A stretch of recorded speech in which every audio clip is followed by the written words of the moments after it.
No princípio era a palavra, e a palavra estava com Deus, e a palavra era Deus. No princípio estava ela com Deus. Tudo foi feito por ela, e sem ela nada se fez de tudo que foi feito. Nela estava a vida, e a vida era a luz dos homens. E a luz brilha nas trevas, e as trevas não conseguiram dominá-la. Veio para dar testemunho da luz, daquele que era a luz de verdade, que vindo ao mundo ilumina todo ser humano. A palavra estava no mundo, e o mundo foi feito por meio dela, mas o mundo não quis conhecê-la. Veio para o que era seu, e os seus não a acolheram. Mas a todos que a receberam, deu-lhes capacidade de se tornar filhos de Deus, isto é, aos que acreditam em seu nome, pois estes não nasceram do sangue, nem da vontade da carne, nem da vontade do varão, mas de Deus mesmo. E a palavra se fez carne e habitou entre nós, e nós contemplamos a sua glória, glória que recebe do Pai como Filho unigênito, cheio de graça e de verdade. Palavra da salvação.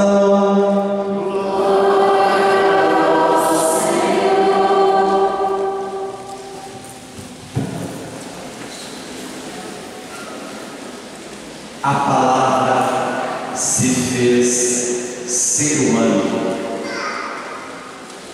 No dia do Natal, mais do que nunca, contemplamos com alegria o grande amor de Deus por nós, Cristo. A palavra de Deus se fez humano e veio morar entre nós. Estamos tão acostumados em ouvir isso, que talvez não fiquemos assim estarrecidos, perplexos diante de tanta bondade. Queridos irmãos, as leituras ilustram essa realidade.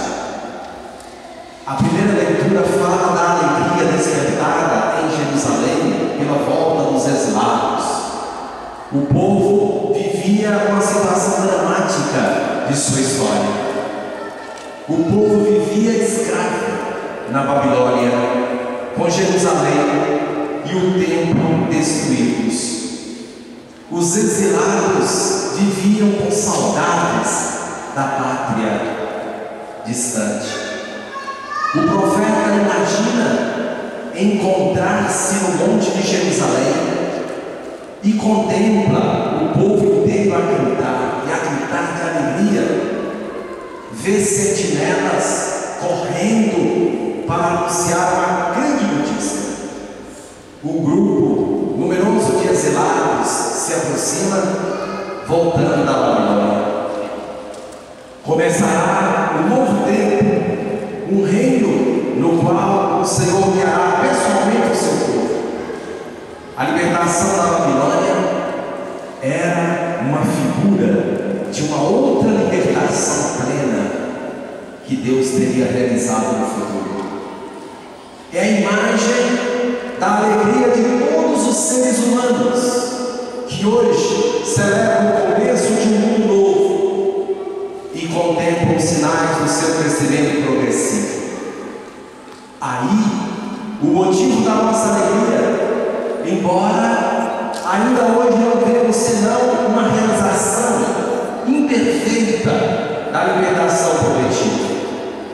Contudo, continuamos acreditando e esperando.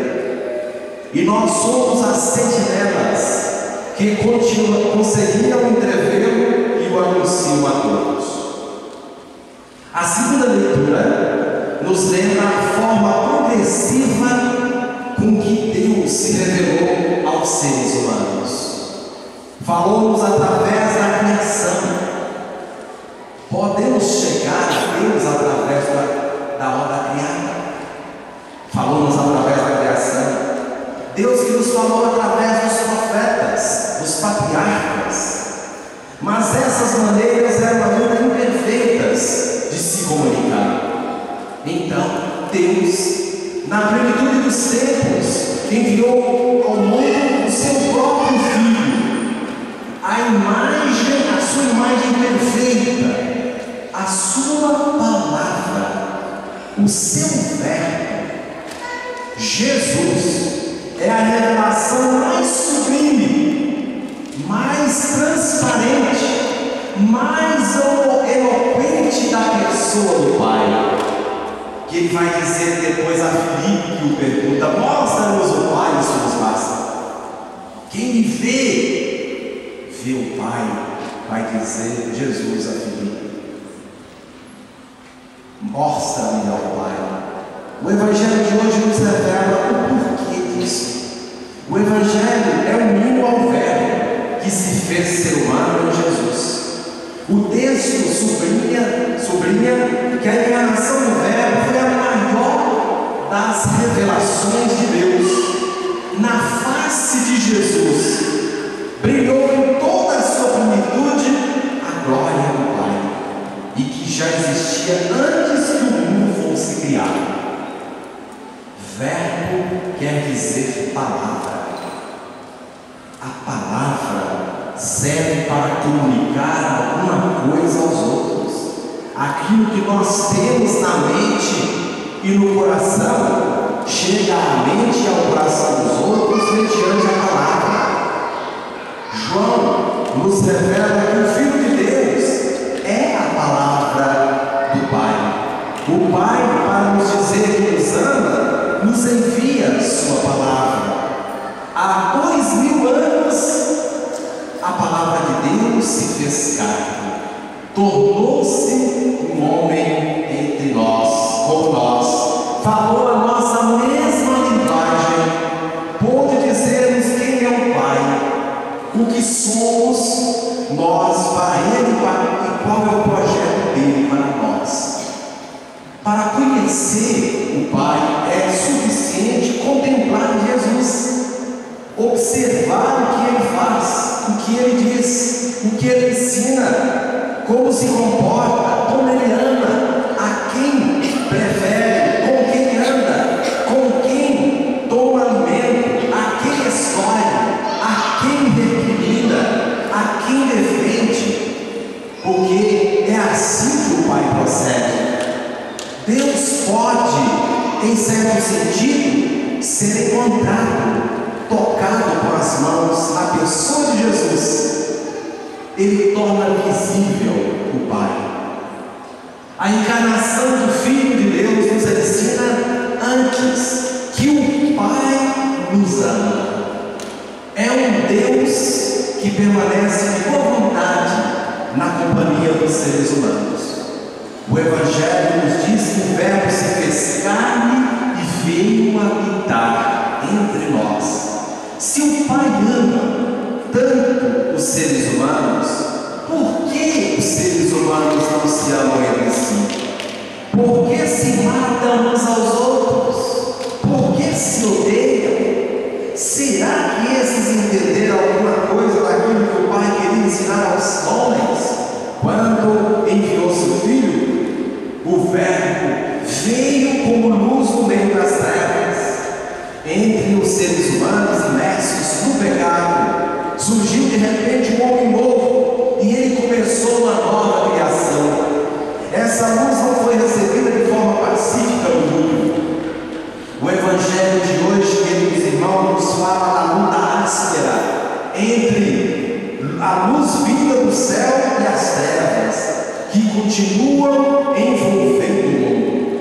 Trata-se das forças do mal que se chamam pecado, egoísmo, exploração, opressão, desdém,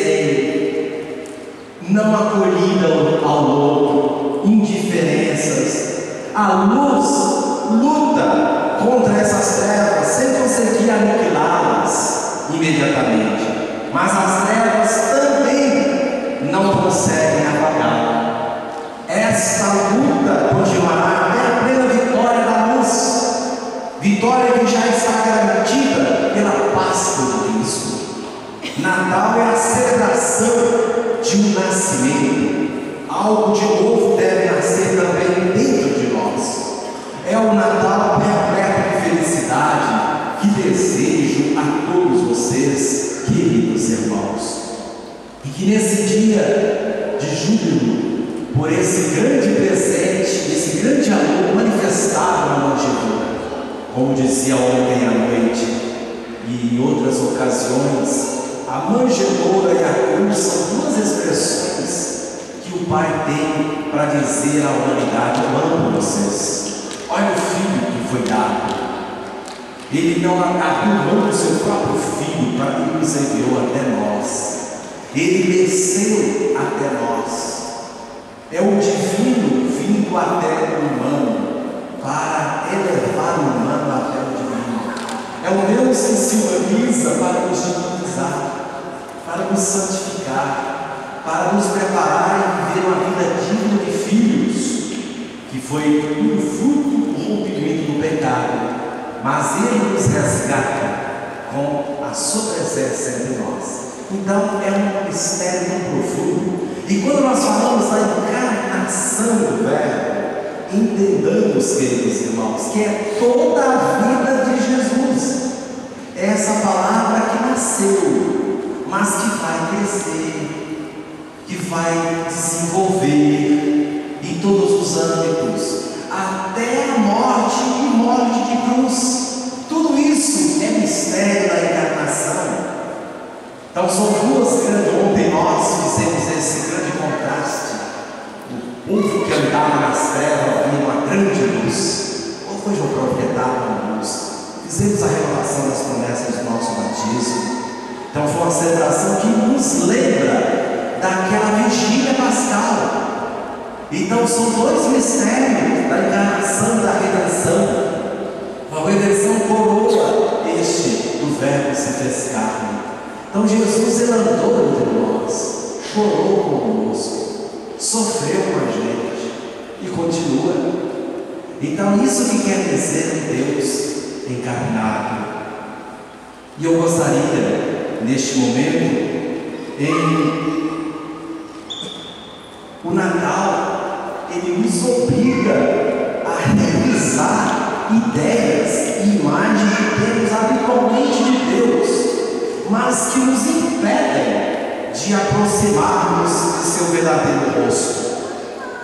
Deus não se deixa aprisionar em nossos esquemas e moldes de pensamento. Não segue os caminhos que nós lhe traçamos. Deus é imprevisível. Nós o imaginamos forte e poderoso, majestoso e onipotente, mas Ele se nos apresenta na fragilidade de um menino, nascido na mais absoluta simplicidade e pobreza. Nós o colocamos quase sempre no extraordinário, no prodigioso, no surpreendente, mas Ele se nos apresenta no cotidiano, no normal e no ordinário. Nós o imaginamos grande e longínquo, e Ele se nos torna pequeno e próximo. Não, este Deus encarnado no menino de Belém não é o que nós teríamos esperado. Não está à altura do que nós teríamos imaginado. Não é este Deus que eu acredito, é a mente de muitos. Este Deus nos pode decepcionar. No entanto, não é precisamente nesse Deus próximo que precisamos junto de nós. Não é essa proximidade ao humano o que melhor revela o verdadeiro mistério de Deus. Não se manifesta na debilidade deste menino sua verdadeira grandeza. O Natal nos lembra que a presença de Deus nem sempre corresponde às nossas expectativas, porque Ele se nos apresenta onde nós menos o esperamos. Certamente devemos procurá-lo na oração e no silêncio, na superação do egoísmo, na vida fiel e obediente à sua vontade. Mas Deus pode apresentar-se a nós quando quer e como quer, inclusive no mais ordinário e comum da vida. Agora sabemos que podemos encontrar em qualquer ser indefeso e fraco o que precisa de nossa vida.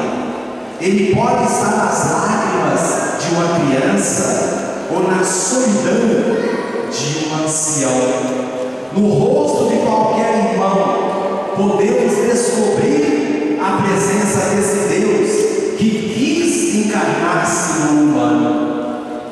Esta é a fé revolucionária do Natal, o escândalo maior do cristianismo, expresso de maneira lapidar por Paulo. Cristo, apesar de sua condição divina, não se apegou à sua igualdade com Deus, pelo contrário, despojou-se de sua categoria e assumiu a condição de servo, fazendo-se um entre tantos e apresentando-se como simples humano. O Deus cristão não é um Deus desencarnado, longínquo e inacessível. É um Deus encarnado, próximo, vizinho. Um Deus que podemos tocar de certa maneira sempre que tocamos o humano. Esse é o sentido profundo da encarnação, e que às vezes pode até nos escandalizar. Como que Deus é assim? Deus nos desconcerta com a sua simplicidade, com a sua pobreza, com o seu despojamento. E só o encontra quem diz, como diz Paulo em Filipenses capítulo 2, somente se encontra quem entra no processo de kenosis, no processo de despojamento e de simplicidade. Aí vive o verdadeiro Natal. O Natal é adentrar dentro deste mistério profundo que Deus nos revela no seu amor. E é com esse espírito, queridos irmãos, que estamos vivendo este Natal. Qual foi, como está sendo a vivência desse Natal em minha vida? Paremos uns instantes para essa meditação.